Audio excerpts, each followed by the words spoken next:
Two updates from the pits. First of all, Mark Blundell still has his helmet on, but he's got out of the car. That's because, Danny, you were right on. It was the wiring harness that was behind the dash. That's where the smoke was coming from. Mark Blundell hoping to get back in. He's starting to take the gloves off. Maybe they've changed their mind. But why don't I quickly update you on Al Unser Jr. We thought maybe he was slowing. The only report he's had to Penske is that there's no problem with the car. The track is just getting slick. Oh, keep an eye on little Al. I'll tell you what. With Penske support, I wouldn't even want him in the field. Yeah, but obviously, if the track is getting slick, his car's not handling that slick condition quite as well as he'd like to, because the car in front, look at him, he's diving into the pits. It seems like a little bit early, doesn't it? That would be. Al Unser Jr. peels off on the pit road. There's that brand new pit area. They spent a lot of money improving this track, and the improvements are terrific. As Al Unser Jr. comes down the pit road, this is at the 24th lap. Jan Beekes. He brings it to a stop, and of course, if the track was getting slick, this is a little bit of Penske strategy. They can come in here, they can get some fresh tires, and they can make some tire pressure adjustments if they need to. All the service is done. 12.21 seconds for Al Jr. Fantastic stop. Al Unser Jr. comes in a bit early, lap 24. Of course, you could pace that first stop, can't you? Does it get him clear? What does it do for him? Well, he used that same strategy at Mid-Ohio to try and jump himself up, because what happens now, he moves back in the traffic. Everybody's spread out a little bit. But when they all start making the stops, guess who moves right back up to the front? And he's hoping to gain some spots right there. Being careful on those fresh tires as he comes out alongside Max Pappas. By the way, that team and sponsor have put together a deal to carry them for several more years as well, with Max Pappas as the primary driver. They may even have a second car, different sponsorship, and of course a different driver. Pappas is 19th, so Unser Jr. has come out right back in the back of the field, but as Danny's already suggested, everyone else now has to pit. If he can pick up the pace on those new tires, and his car was obviously working very well on full tanks before, he can pick up some spots. Everybody goes into the pits. They have a little bit of a slow pit stop. He had a very fast pit stop, 12 seconds, as Jean said.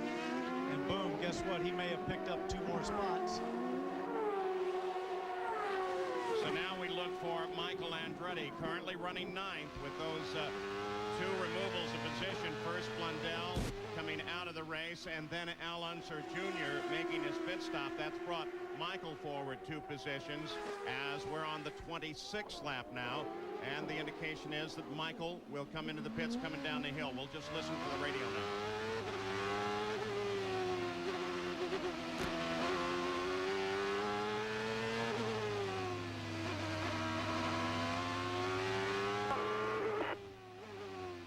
Watch your speed, watch your speed. It's clear in, clear in.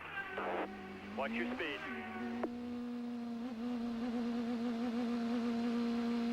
We're going prime. Clear in, watch your speed here. The wing. Okay. Throw your meter. Keep your revs up. Tires are done. Smooth throttle, smooth throttle. Smooth throttle, smooth. Way to go, nice stop, Mike.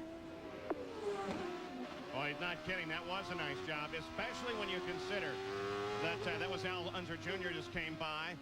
And here comes one of the 2 Walker cars. Hard to tell from the rear because they're both identically to Scott Goodyear or Robbie Gordon. But the point I wanted to make was Michael has a pit all the way at the top of the hill, so he was on a grade when he pulled out there, making it a little bit harder. And I would imagine that was part of what they said. The leader is straight away behind you. I would imagine that that's why he said to be smooth on that throttle, so that it got away and keep the revs up. So if he got the revs down, if he didn't take a chance of stalling it on that hill. Now, isn't it interesting, too, that Penske and Newman Haas both stopped earlier than everybody else? Interesting, and that they're teams that have scored victories here. And take a look at this. Is a new camera available to us. You like that for a view? How'd you like to be that cameraman? No, thanks. Notice how quickly that camera went up. That's on the sign. Robbie Gordon with that great camera that's mounted on the outside of the car. Here is the leader, Gary. Alex Zanardi for his first service of the day. They talked about taking a half turn to wing out. There's the adjustment on the left side and the right side, waiting for fueling. Oh, they're on top of the hose, right rear. He spins off. I don't know if this will be a penalty or not. 13.6 seconds, but he came down. He didn't run over it. They yanked it back, but he came down on a hose from the air gun in the right rear. Exactly as you called it, Gary Gerald. When they dropped the car, the hose was there just under the edge of the tire, and they caught it. Now the field comes by as Alex Zanardi comes out. He almost came in right behind his teammate Jimmy Vasser, but he falls in behind Ribeiro. But isn't it interesting? Ribeiro is now closed up on Jimmy Vasser with little Al gone. That, of course, gives the lead of the race over to Brian Herta with Gugelman to second. We'll go back and look at that stop. I would say no penalty would be my guess, but of course I'm not the official of the race. Wally Dallenbach, the chief steward here. See the hose there looking to the right rear tire. So he moves it, throws the gun, but the hose doesn't go back. Now he realizes he reached down at the same time the jack man dropped it. He's got that, see the official pointing to the hose. See, he's pointing to the hose. I don't know if that, I'm with Gary. I don't know if that's a penalty or not, because he didn't actually drive over it, and they did pull it out as he sort of rolled away. Good news. Race control says no penalty, Gary. Brian Herta overshot his mark, but they barely got it in. 14.6 seconds. But, I mean, he laid down skid marks as he slid nearly 10 yards into pit position, and they were still able to get the service done. Amazing. And with Brian Herta coming into the pits, Jimmy Vasser assumes the lead of the race. Not yet stopped. Vasser followed by Ribeiro. Herta came out in third place. May have lost a little room, though, to Zanardi as they came down the hill. The measurement at the line is right at the pit exit, so a car coming up the hill at speed certainly has the momentum to get past somebody clocked out in the pits.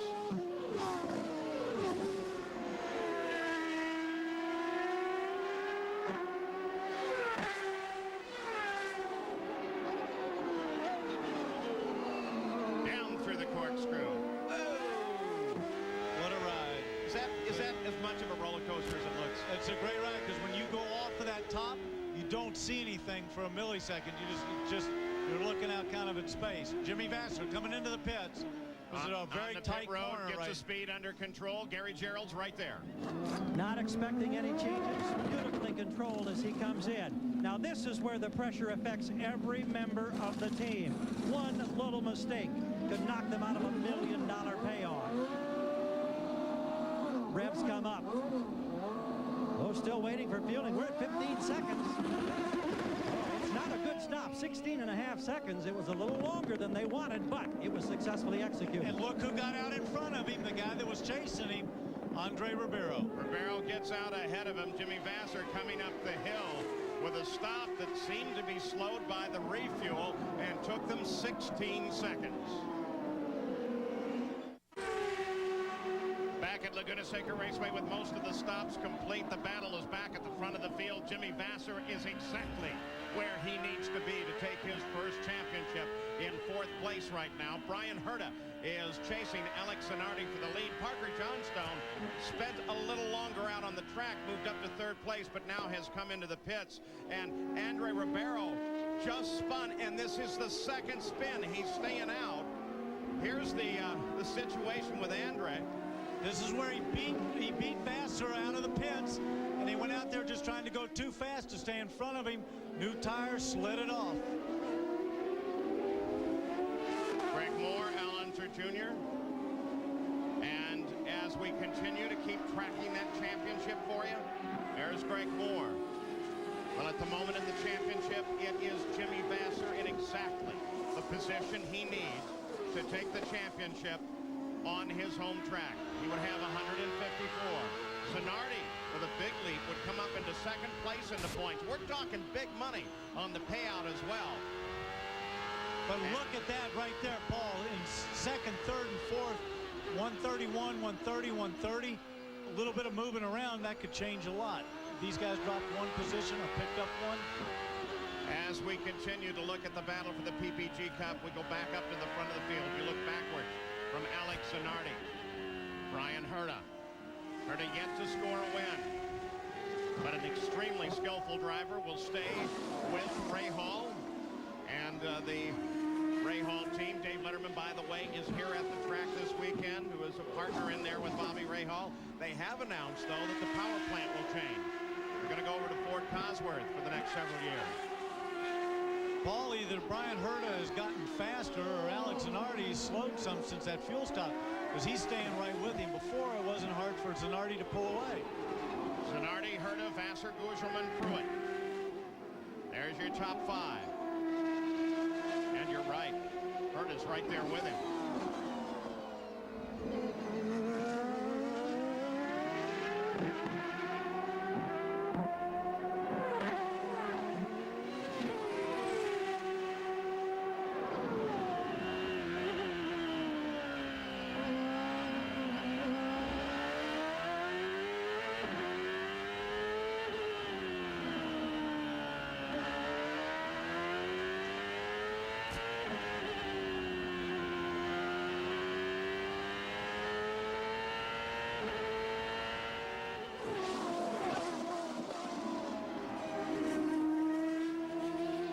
Laps are complete for Alex Zanardi as Brian Herta continues his chase. For the moment, it has broken off as the run continues.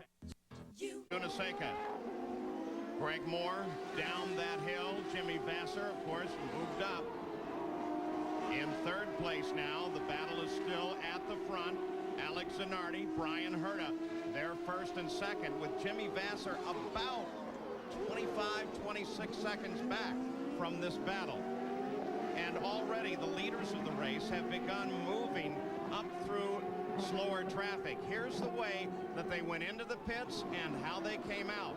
With Vassar, with that stop, gets him out, well, with that stop and some retirement. Yeah, and he didn't have that good of a stop. Yeah. He did it in 16 seconds compared to, say, Allenser Jr., who did it in 12. So that, in fact, is not really reading the pit stop. That's reading the retirements. That's right. And also we saw Andre Ribeiro, who got out in front of him, then slide off the track and went wide, and he picked up one of the spots there. In fact, he actually lost. And then, as you say, he spun again. In fact, yeah, got off twice. So Greg Moore here working on fourth place. Mauricio Gugelman climbing up the hill. Top of the corkscrew. I talked to Greg right beforehand. He felt that his car was good. Let's go to the pits and Gary. Paul, recapping now on the pit stop for Jimmy Vassar, we were wondering about if there was any problem with the refueling, because it was a 16.5-second stop, which is maybe 3 or 4 seconds longer than optimum. They were being very precise, very careful, wanted to make sure that they got a full load of fuel on. They say there was no problem there. Paul? Well, the fight continues as Greg Moore comes down the hill trying to move inside Gugelman. He does so in the hairpin, but then he loses it. Moore loses it. He's off the track, no contact with anybody. It was a valiant try, but it was very costly. That is such a tricky spot there. If you get out a little bit wide, it's always dirty. It's a very inside of the track there. It's got good grip, but if you run wide there at all, it's very, very slippery, and that's what happened to him. Got a little sideways. Great move here. He goes down the inside, but Big Mo takes him in deep and checks him up a little more. Has to turn it to get down in there. He just was loose when he went in. Boy, he really lost it twice, caught it once, and then spun it completely. Good try. I mean, he's racing. He wants to get up there to the front. No question about that. Al Unser Jr. 7th coming forward in the field. Must-win situation for him today. Further update now. There are the stats on little Al. Further update on the championship situation and moving up the pits to Jan. Yes, first of all, let's start with Al Unser Jr. The reason that Roger Penske wanted to have him in early was because they didn't want to make changes necessarily. They knew they could do a faster pit stop if they had to take on less fuel trying to get track position.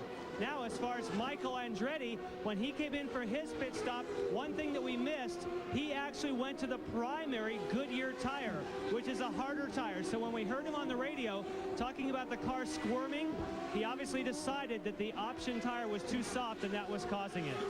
So, Jan, you're saying that the Penske stop was really a time stop? As soon as the tires were done, they were going to pull? What were they doing? Well, it was a time stop, Paul, but they did take all the fuel. They feel that if they came in a lap early, they wouldn't have to take on as much. So they filled it up, but it took less time. All right, the Jimmy Vasser story, Gary Gerald.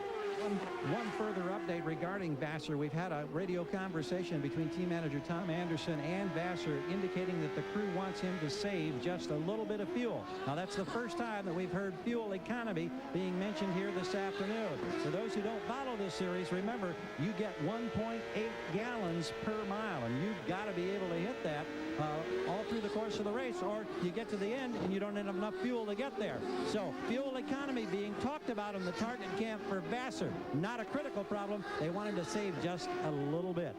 Well, I think part of that strategy, Gary, would be that he's way behind the leaders right now, and he's got a good gap on the cars behind him. So let's conserve some fuel, because we have a full course yellow and you want to go racing at the end, and you've got to turn it up to 100%. You want to have all the fuel you can. At the front, it's the teammate to this car, Alex Zanardi, is still being worked on by Brian Herta, but Jimmy Vasser, sitting in third, is exactly where he wants to be for a championship. Each pole sitter this year was given a key to start a brand new Mercedes-Benz E420. Then they all got in the car and gave it a try. Paul Tracy slides in.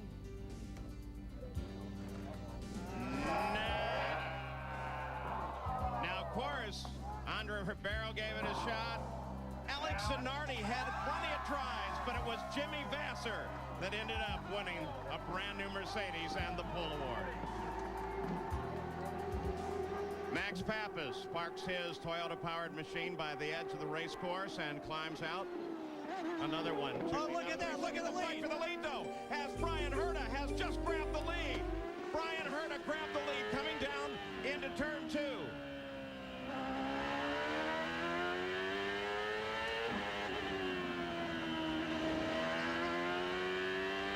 So now Alex Zanardi, for the first time, relinquishes the lead of the race on the 42nd lap.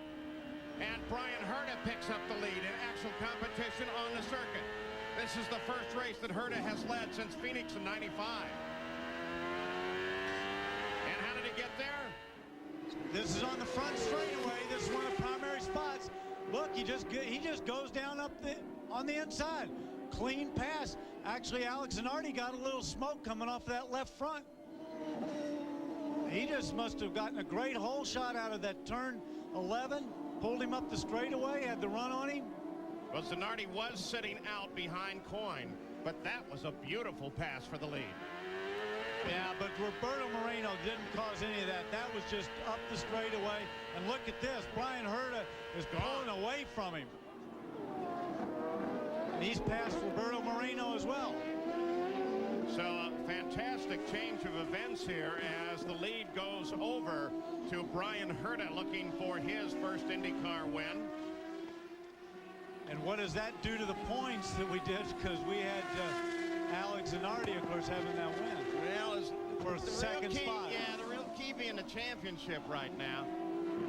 Well, not Everybody, Chip Ganassi. Everybody's running with their pencils right now. Calculator's going to figure it out. Gary Gerald? Quick word on the Alex Zanardi camp. We've just been informed that they believe Alex has a blistered front tire. Don't know if it's right or left. Don't know how long they're going to try to live with it. But that could be why Herta was able to make that pass so easily as it appeared. Well, now the calculations are done. That little pass drops Zanardi back into 4th place in the points from 2nd. See that tire? Look at that left front. You can see it right there. See how it's all grained right there? He's got a bad left front tire, but they're probably trying to get inside the window. But what this also tells me is that their car is set up that way. Remember, he took that turn of wing out. He took that turn of... I wouldn't imagine they can keep going with that tire looking like that. Well, they're not going to go to where it's a dangerous point, but that's something the driver's got to make the call on. It doesn't look terrible, but it certainly doesn't look good. But what they're probably trying to do is get inside the window so they don't have to make 3 stops. You want to know how critical every little move is in this race? that pass, if he stays in that position in the points for Zanardi, it cost him $300,000. Gary Gerald. And Danny Sullivan, you're right on target, trying to get within that window. We are told that that window, meaning a final stop that would carry them to the checkered flag, is just now 9 or 10 laps away. So he's going to have to soldier around here. He's got a comfortable margin, we're told, over the next challenger, which I think is his teammate Vassar. So for the moment, they'll keep him on the circuit. Well, it was obvious that somebody nipped the edge of the course if they didn't get off completely.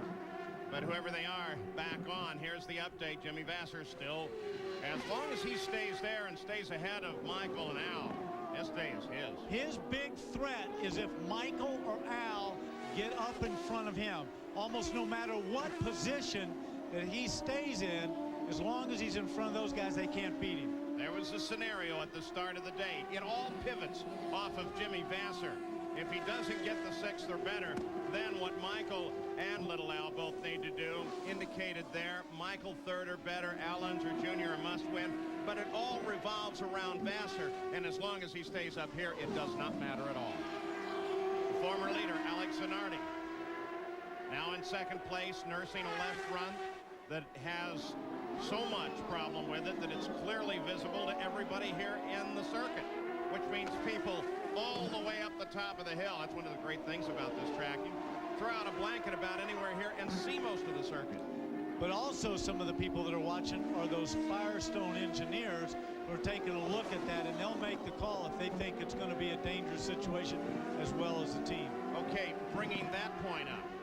Same tires over on Vassar's car, something else that they're going to have to think about. I don't know if the compounds are the same, but it certainly gives them pause. A disappointed Michael Andretti just radioed, guys, I really screwed up. Look at the left front. And look at that tire, it's going down, and it looks like the suspension might even be damaged there. He tried to make some kind of a maneuver. We didn't catch it all. Going into the hairpin before the pit. Okay, here we're on board with him. Comes down here, he goes. He's got a shot going on the inside here. He's gonna go in there. Oh, he locks it up. Oh, and he tapped, as he spun, he tapped the car right there. And Jimmy Vassar just ran off at turn 4, coming through 5 now. Look at the dirt. Look at the dirt on the inside of the tires. You can tell he's been off on that left side. Oh, he cannot afford that. Look at Gugelman right behind him, closing down. He did not lose position. But now the question is the ailing rubber on Zanardi's car now affecting Vassar's car? Let's keep it and watch as he comes down the hill to make sure that everything appears good. Back end came a little loose as he came down through 10. Boy, he'll be beating up on himself right now if that was a driver error. He'll be going, come on, Jimmy. This championship is there for you. You just got to hang in there. That will be how he'll be talking to himself. Michael Andretti trying to limp back to the pit. left front suspension bent. Let's take a look at it. Now you can see it quite clearly. A bend there in the left front. Gugelman was closing on Vassar as they came through turn 11. Okay, it's just a track rod. Just a track rod.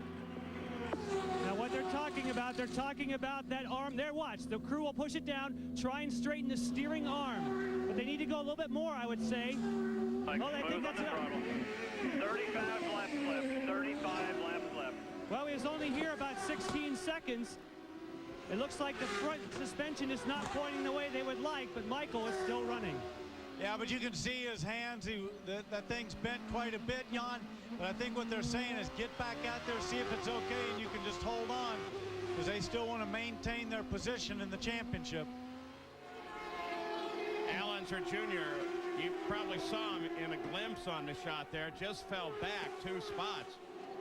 And Pruitt and Moore got forward, but here comes the Brahma car, and that, of course, is Raul Boisel. So does Al Unser Jr. have a problem? That question may be answered here very quickly. See, what I'm seeing, Paul, is that fuel load lightens again. Al Unser Jr. seems to lose ground. I'm not so sure his car is handling the way he wants it on a light load of fuel. Well, Jr. was just ahead of that contact between Ray Hall and Michael. Here comes Boisel. He will get alongside him in 1 and no doubt get past him in 2. Magnussen comes up behind Al now. Identical cars, both Penske's. None of them with the win yet this season. Magnussen around. Al's definitely in trouble. He's got a problem. For him to be passed at that particular spot for a position is not good. So a change again in the championship with Michael Andretti, one of the contenders, getting in contact down in turn 2, the hairpin, and limps his way into the pits. Still has damage on the car, a bent left front steering arm. Then Al Unser Jr., without explanation, suddenly slows. One car off the track, gets right back on. Rest of the field comes around. Jan Vikas. As far as Al Unser Jr. is concerned, it appears that the tires are going off. So right now the Penske crew is trying to decide what to do. Do they bring him in now? They're calculating very closely to figure out if they're anywhere near the fuel window. But there's no mechanical problem with the car. It's just the tires are getting overheated. Let's go to Gary. Boy, look at those two guys. I'm sorry, they were sliding in and out there. Gary? From the target camp where they have Firestone tires, you know about the blister on the left front for Alex Zanardi. They think they'll be within that window to go the distance at lap 53. We're expecting him in. We talked with Al Spire, director of racing for Firestone. He said, we don't know what caused that blister. It's a new tire. He may have locked it up and developed a lot of heat at that spot. We're recommending that they drop the tire pressure slightly. We don't think it's a critical problem. They will stay, we believe, on the option tire when they replace it coming up here for Zanardi. Well, Zanardi's driving style is a very free and loose style, throwing the car constantly, so that could, of course, be one of the explanations. As Al Unser Jr. still limping. He's trying to get inside that window as well. He's trying to make sure he gets there so they can only make one more stop. Well, he's fallen all the way back to 11th place at the front of the field. Brian Herta, then Zanardi, then Jimmy Vasser in the championship slot, followed by Gugelman, Pruitt, Moore, Rahal, and Bozell. We're back at Laguna Seca, and we're looking at turn 2. We just had a very, very big crash. It is Stefan Johansson, and he climbs up and out of the car. He came down the hill, and it looked like he had damage already. It looks like he's missing his rear wing. See, he just spun down there. He's got no rear wing on the... No, it's collapsed. The wing had collapsed. It had fallen down, was dragging on the ground. He had no downforce. That's what caused him to spin the minute he went on the back brakes. This is not the way he wanted to end the season, and today's his 40th birthday, I believe. That's not a present he wanted to get. And he and his owner, Tony Bentonhausen, are parting ways. It's a friendly situation. Jan, not sure what he's going to do next year. He's going to be part of an Indy Lights team, but the wing it's folded under the back end. You can see it's not there, but if you look down, see it's dragging right there at the back of the car. Goes in there, hits the gravel. Boy, I tell you what. Surprised, too, only a single line of tires at that point on the wall. A bit of a gravel pit ahead of them. Gary Gerald? All of the leaders have come in for service with the exception of Jimmy Vasser. Zanardi got the change of rubber all the way around. We could see the problem with the left front. Brian Herta was in. It was 14-9 and out for Zanardi. Jimmy Vasser is now in getting his service that should carry him the rest of the distance. We're watching Vasser from our vantage point. Revs way up and he's rolling. It looks like a flawless stop. He's on the rev limiter all the way down pit road. I mean, big time on the rev limiter. Well, that's the speed control, Gary. He holds that button down, but if he keeps his throttle on it, it just goes into that speed control device. By the way, while we're talking about that and watching Jimmy Vasser last week, remember he had a speed violation during the pits that before the weekend started, he said might have cost him the championship. Danny, you researched what they did. Right, they had a button that they pushed that they hold down for 1 second. It puts a yellow light on it and it says the speed control device is in play. But what happened is they had so many buttons in there, they were trying to shorten that a little bit. So they also put where he put his 100% fuel mixture in there and the light as well. So he thought his speed control device was on and it actually was not. And when he realized that he was going over the speed limit, it was too late. They had already nabbed him. Changed it at the last minute. Not good for a driver who's accustomed to other things. There is the nose from Stefan Johansson's car That tells you something about energy absorbing materials and how they protect the driver, and the great job that the engineers do on these machines to keep the drivers safe. And also what a great job that tire wall did in front of that concrete.